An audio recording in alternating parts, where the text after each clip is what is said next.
सम्पूर्ण समाचारको सार 100 समाचार। नमस्कार, 100% समाचारमा स्वागत छ। म अनिस्मा बस्नेत। सुरु गरौं 100% समाचार। नेपालमा कोरोना भाइरसबाट मृत्यु हुनेको संख्या 73 पुग्यो। काठमाडौँ, पर्सा र मोरङमा गरी 3 जनाको मृत्यु भएको स्वास्थ्य मन्त्रालयद्वारा पुष्टि। काठमाडौँको टोखा नगरपालिका 6 की 41 वर्षीय महिला, वीरगञ्ज महानगरपालिका 3 का 74 वर्षीय पुरुष र विराटनगर महानगरपालिका 9 का 58 वर्षीय पुरुषको मृत्यु। नेपालमा कोरोना संक्रमितको संख्या 22,592। पछिल्लो 24 घण्टामा 378 जना संक्रमित थपिएको स्वास्थ्य मन्त्रालयद्वारा जानकारी। थपिएका संक्रमित मध्ये काठमाडौँ उपत्यकाका मात्र 62 जना रहेको मन्त्रालयको तथ्याङ्क। मन्त्रालयका अनुसार पछिल्लो 24 घण्टामा 479 जना संक्रमण मुक्त। अहिलेसम्म संक्रमण मुक्त भएर घर फर्किनेको संख्या 16,313 पुगेको जानकारी। पछिल्लो 24 घण्टामा 7,788 PCR परीक्षण भएको मन्त्रालयको भनाई। देशभर हाल 10,792 जना क्वारेन्टिनमा र 6,206 जना आइसोलेसनमा रहेको तथ्याङ्क। कोरोना संक्रमण नियन्त्रणका लागि सरकारले काम गर्न नसकेको भन्दै विपक्षी दलहरू आलोचनामै व्यस्त। आलोचना गर्ने विपक्षी दलहरूले पनि रचनात्मक काम गर्न सकेनन्। सरकारलाई दबाब दिन बाहेक क्वारेन्टिन व्यवस्थापन, राहत वितरण र उद्धारका काममा आफ्ना नेता कार्यकर्ताहरूलाई परिचालन गर्न असफल। पार्टीले आफ्नो ठाउँबाट आवश्यक पहल र सरकारलाई सहयोग गरिरहेको प्रमुख प्रतिपक्षी दल नेपाली कांग्रेसको दाबी। वडा स्तरसम्म नेता कार्यकर्ता परिचालन गरी सूचना प्रवाह, राहत वितरणका काम गरिरहेको जसपाको दाबी। सरकारलाई पटक पटक दबाब दिने काम पार्टीका अध्यक्षहरूले गरेको राप्रपाको जिकिर।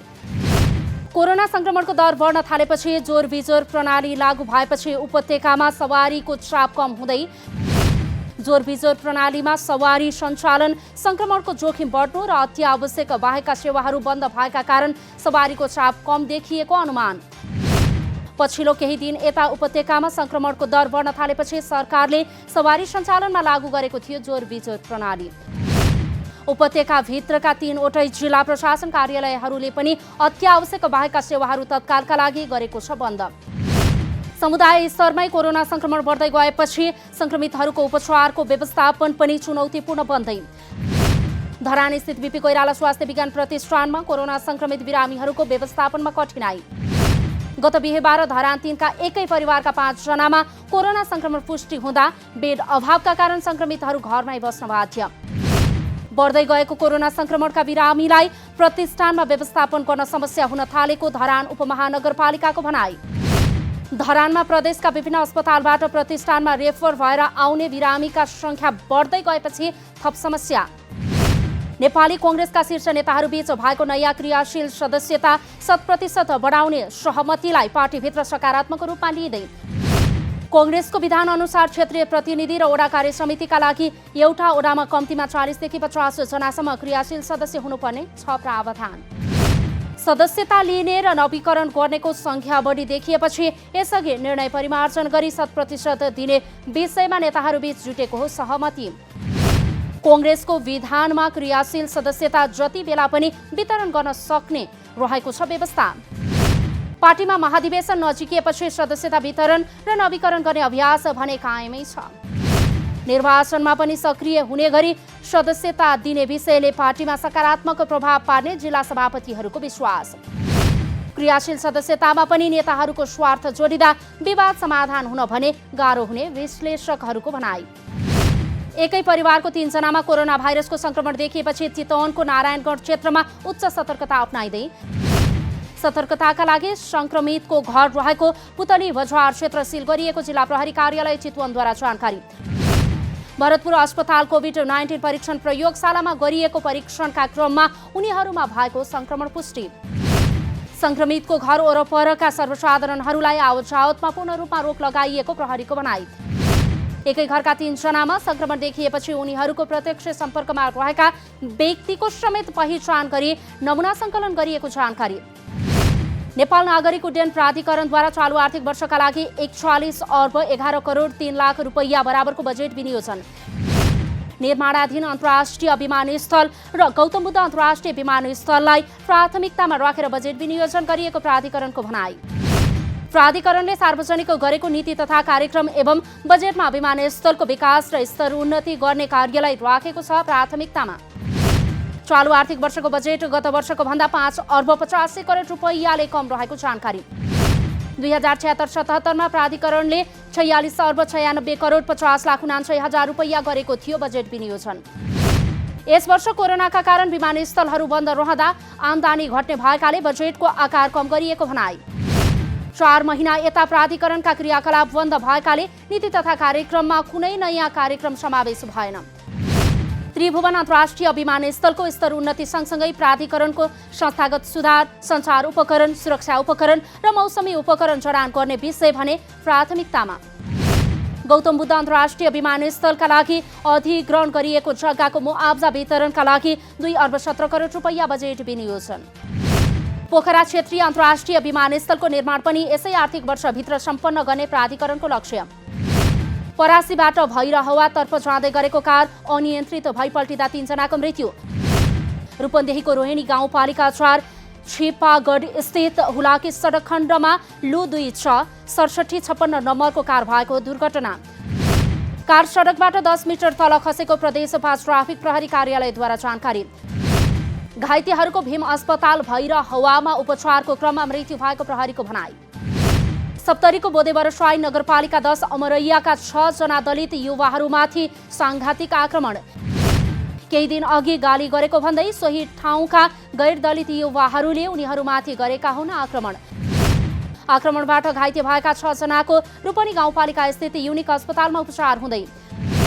घाइतेमध्ये 25 वर्षीय रामदुलार राम, 25 वर्षीय रामनन्द राम र 19 वर्षीय जितेन रामलाई लागेको छ गम्भीर चोट। घटनामा संलग्न व्यक्तिहरूको खोजी कार्य भइरहेको इलाका प्रहरी कार्यालय कडरबोनाको भनाई। पूर्वी पहाडी जिल्ला जोड्ने मेची राजमार्ग क्षतिग्रस्त। मेची राजमार्गको नालामा फाइबर बिछाउने काम रोकिँदा ठाउँ ठाउँमा भासिने पहिरो जारी भएपछि सडक क्षतिग्रस्त। पहाडी जिल्लामा फाइबर विस्तार गर्दा मेची राजमार्गमै क्षति पुग्न थालेकाले दुर्घटनाको जोखिम पनि बढ्दो। झापाको 4 आलीदेखि इलाम बजारसम्मको 75 किलोमिटर क्षेत्रमा भइरहेको छ फाइबर बिछाउने काम। 30 किलोमिटर क्षेत्रमा एकैपटक नाला खोलेर त्यसै छोड्दा वर्षातले सडकमै क्षति पुगेको सडक डिभिजन कार्यालय इलामको भनाई। जनता टेलिभिजनको समाचार प्रभाव ठेकेदारले हप्ता दिनमै पुनर्निर्माण गरे कोहलपुरको भत्किएको कालोपत्रे सडक। कोहलपुर नगरपालिका वडा नम्बर 11 कालिका नगरमा बनेको कालोपत्रे सडक निर्माण भएको हप्ता दिन नहुँदै भत्किएको समाचार जनता टेलिभिजनमा भएको थियो प्रसारण। 49,80,488 रुपैयाँमा 900 मिटर सडक कालोपत्रे गर्न पिस कन्स्ट्रक्सन एन्ड बिल्डर सेवाले पाएको थियो जिम्मा। निर्माण गरेको 900 मिटर मध्ये करिब 300 मिटर सडकको पिस 2 दिनमै उकिएपछि कम्पनीले गरेको हो पुनर्निर्माण।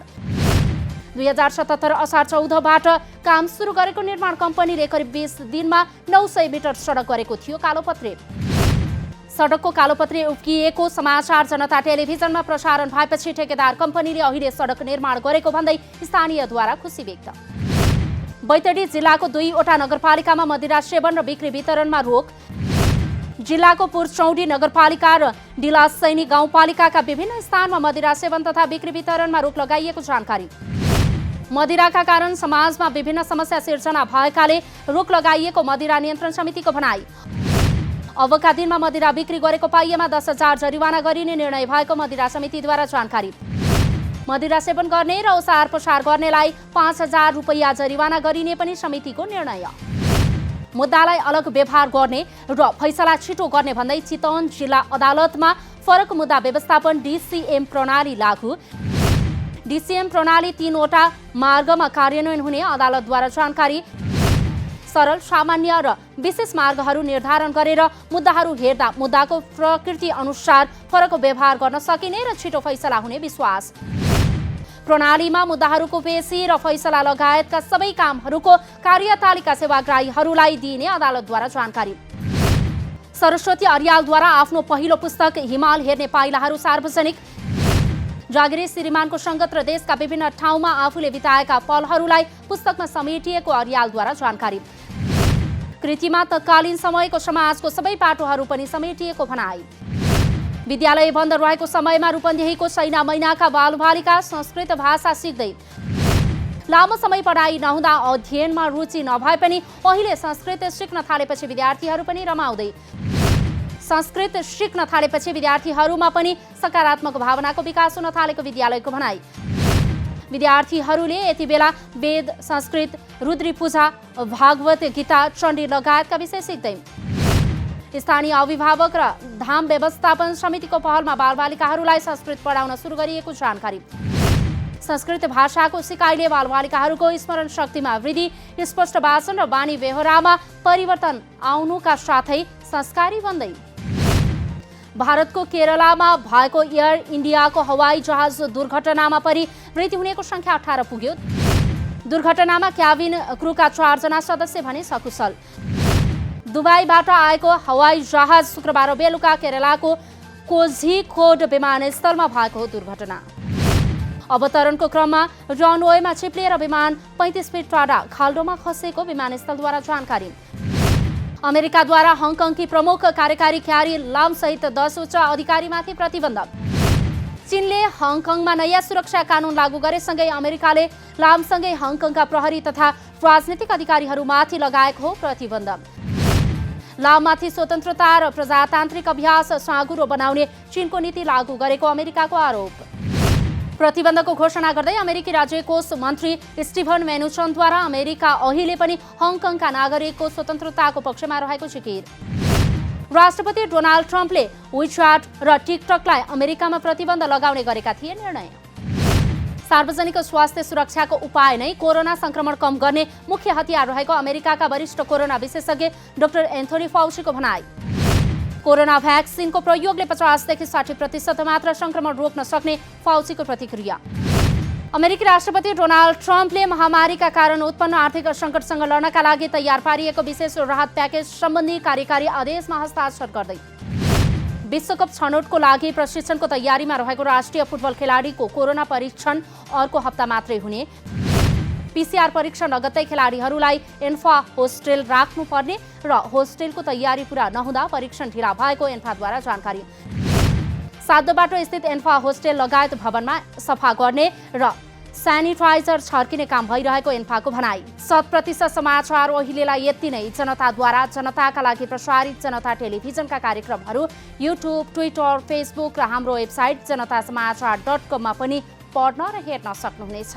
सूचनामा तपाईको सहभागिता, समयमा समाचार हाम्रो प्रतिबद्धता। नमस्कार।